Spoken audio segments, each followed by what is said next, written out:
네, 이번 시간에는 청소년 집단 상담에 대해서 알아보도록 하겠습니다. 그래서 제가 지난 시간까지 청소년 개인 상담에 대해서 알아봤는데요. 이번에는 집단 상담에 대한 개념과 어떠한 의미가 갖고 있는지를 알아보도록 하겠습니다. 먼저 청소년 집단 상담의 개념입니다. 집단 상담에서 집단 지도라는 부분인데요. 집단 지도란 교육적, 직업적, 사회적 정보를 제공하는 형식으로 이루어지고 있고요.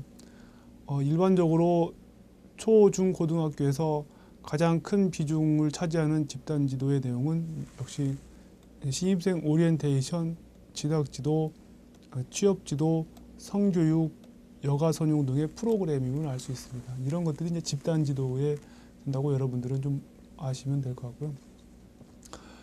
이는 학생들이 알아야 한다고 인정되는 내용에 이제 각 연령별 발달 단계에서 요구되는 발달 과업상의 정보와 지식을 제공하는 형식을 취하는 게 집단 지도입니다. 이제 주로 집단을 인도하는 교사가 이제 임의로 결정하여 내용과 정보를 제공하는 거죠. 그래서 학생들의 적응과 생활상의 필요한 정보 내지 생활 지식들을 제공하는 거죠. 보통 집단 규모는 이제 10에서 60명까지, 경우에 따라서 한 학년 전체, 대단위 규모도 가능하고요. 집단 지도의 기간은 1회로 끝나는 경우도 있고 2회, 3회, 7, 8회까지 지속될 수도 있습니다. 한 번 실시할 때는 보통 30분에서 50분 내지 또는 2시간 정도 이어지는 것을 볼 수가 있습니다.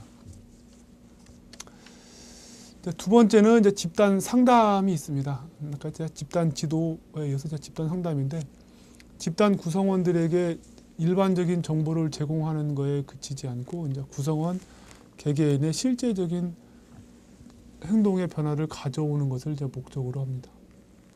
주로 구성원 각자 고민이나 어려운 점을 집단 속에서 표출하면 집단 상담자와 구성원 간의 상호작용 적인 문제 해결 과정을 거쳐서 자기 이해, 자기 수용 후 태도, 행동의 변화를 성취할 수 있도록 원조하는 것에 초점을 이제 두고 있습니다. 집단 상담은 정상인을 대상으로 하여 주로 발달적 문제를 취급하기 때문에 지시적인 형태나 집단의 중심적인 형태의 상담 기법을 취할 수 있습니다. 이제 세 번째는 이제 집단 치료입니다. 어떤 특정한 영역에 대한 기술을 익히는 과정으로 되어 있고요. 집단 훈련의 경우 이제 창의성 훈련이나 발표력 훈련, 사회성 훈련, 감수성 훈련, T집단 등 이런 것들이 이제 집단 치료에 해당됩니다. 집단 훈련에서는 이제 그 모임에서 기대하는 목적이 뚜렷하고 집단의 흐름이 잘 구조화되어 있습니다. 집단 지도와 집단 상담의 이제 중간 지점에서 유치하면서 양자의 특성을 서로 공유하고 있다는 특징이 있습니다. 그다음에 집단 치료의 보통 규모는 8명에서 30명.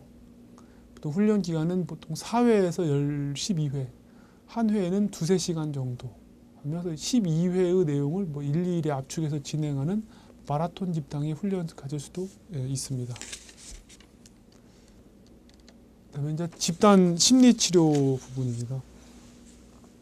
주로 비정상인을 상대로 정신병원과 같은 임상 장면에서 정신과 의사나 임상심리학자, 상담가, 정신과 간호사들에 의해서 이루어지고 있고요.